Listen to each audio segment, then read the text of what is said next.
Inside Athletics, a talk show on all things sports with Nichols athletes. I'm your host, Hannah Robert. Today's guest is Colin Guggenheim, Nichols football player. How you doing today? I'm good. How you doing? I'm good. So y'all had an off season this week. How has recovery been? It's been great, much needed. Obviously, we're not having the season that we kind of hoped to have, but had a lot of injuries that we have to deal through. So having that week of kind of letting some of the guys get healthy again really helps out. That's great. So this week y'all are playing Texas A&M Commerce, right? Correct.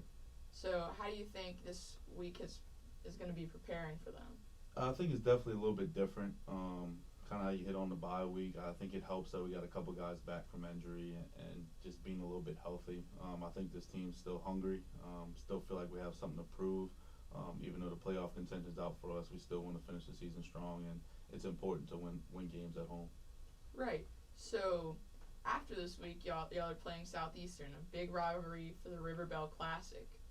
How is preparing for that different than other games? There's nothing quite like the River Bell, to be honest with you. I got my first taste of it last year, being involved in that game, and it's just a tradition like no other, and just being able to have that trophy in-house and being able to compete for that every year, I mean, it's like no other. Absolutely.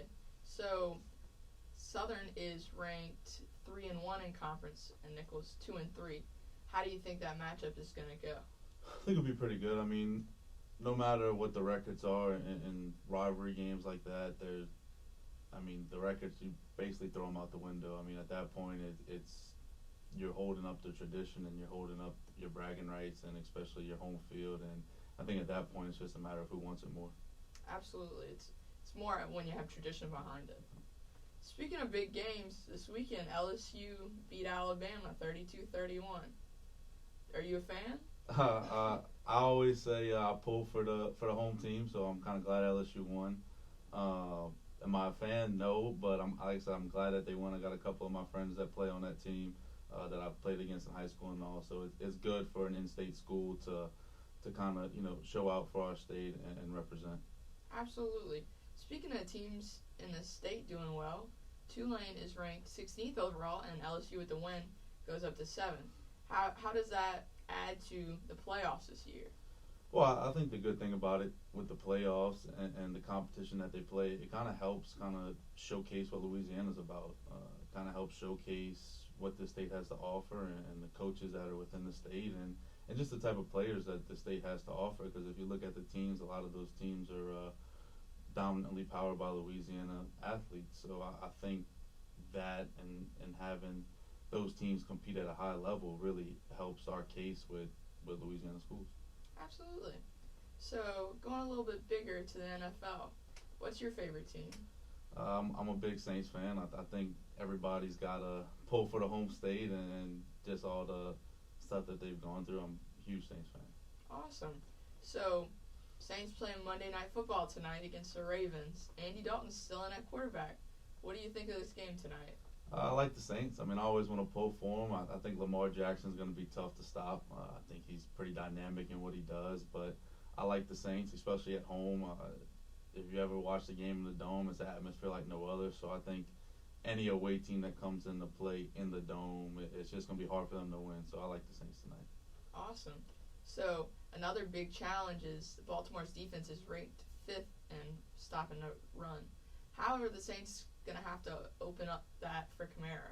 I think they're going to have to get him involved in different ways and not just the run game. I think that they're going to have to get him involved in the pass game pretty quick, whether that's short routes or some double moves or even some check downs. But they got to find different ways to get him the ball and kind of be a little creative on how they do that.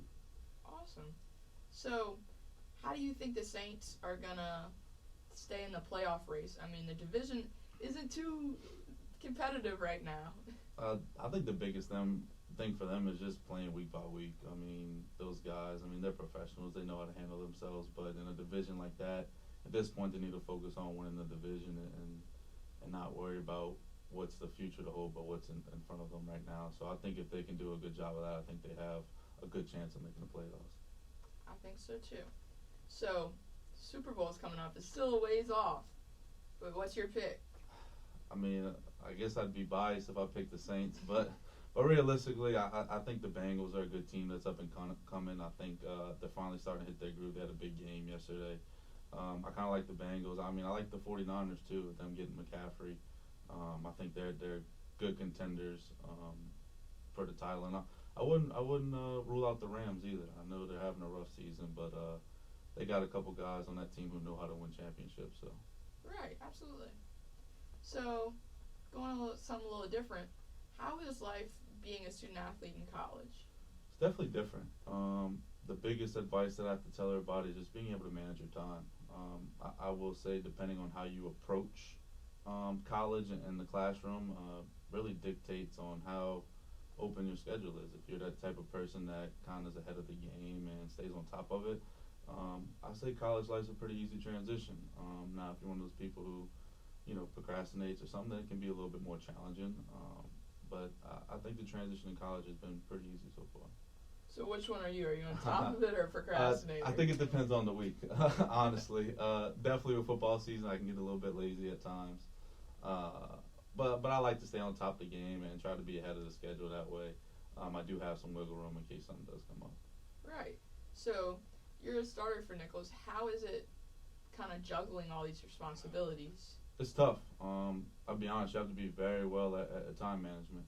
That you kind of try to fill all your off time with either schoolwork, or if you finish your schoolwork, you have to watch some film with football. So it's hard, but biggest thing that's helped me is having a set schedule. Kind of having my set times on when I do certain things and when to really focus on football and when it's time to step away from it for a little bit. So that's been a real challenge for me, but I think I got a pretty good routine set now that I've been in college for a year. So Cool. So, walk me through your typical day as a student athlete. so the good thing is Mondays we're off, but on a normal week, Tuesdays we'll have morning practice. So usually, waking up at about 5:45 in the mornings, getting in the facility about 6:37. Meetings start at 7:25. So getting the meetings, then we'll have practice. So we'll finish up around 10:30ish, and then I have a class at 10:45. So I'll finish class around 12:15ish, 12:30. And then after that, get a quick bite to eat, then go lift at 1 o'clock. And then after weights, have a little time between there, finish up around 2.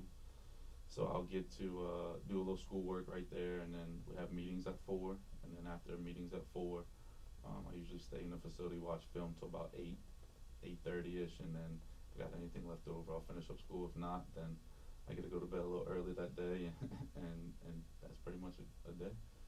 That sounds busy. Yeah. So, I feel like you have to be into it and wanting to play football to manage something like that. Most definitely, and I think the best way to approach it is just having a normal job in society. It's essentially my job is to play football here. So I play football and get a good education, and that's my job. So if you're not dedicated, then there's truly no point of playing. So I'll say everybody that does it, they gotta love it, and if you don't love it, then it's hard to want to keep doing it. Absolutely.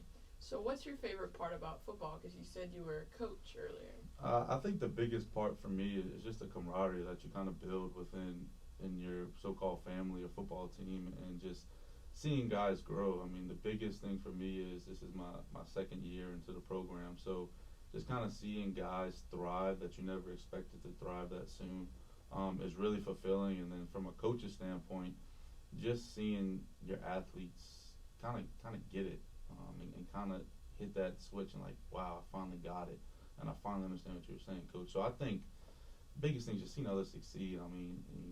Yes, obviously everybody wants to see themselves succeed, but I think it's more rewarding when you've put in time with a lot of those guys and you see them succeed, because you see how hard they've been working right there with you. So that's the most fulfilling thing for me. All right. Anything else you want to add? No, I'm good. All right. Here's to a good week of football. Thank you. I appreciate it. Yep. Thank you.